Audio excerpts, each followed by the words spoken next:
Trafikanti turk i arrestuar në Rinas, ankesë prokurorisë më mbajnë të izoluar, nuk flas dot as me familjen.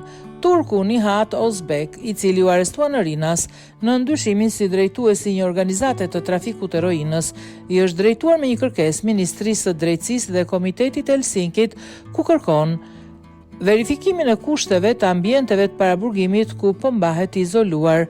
Gjatë kohës që jam në paraburgim mbajnë të izoluar, pa pasur mundësi komunikimi me askënd, duke më bërë presion. Ndihem në një gjendje të rënduar psikologjike për shkak të kësaj situate, shprehet ai. Ai është i izoluar në burgun 313 në Tiranë dhe në kërkesën e drejtuar këtyre institucioneve është shprehur se po i shkelen të drejtat themelore në qeli.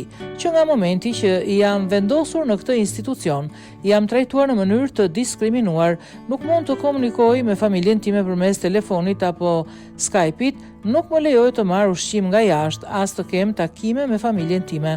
Kam gruan e sëmurë dhe 2 fëmijë me aftësi të kufizuara. Gjithashtu, para një jave më ka ndruar jetë babai dhe nuk më kanë lejuar të jap lam të mirë në fundit, shkruan ai.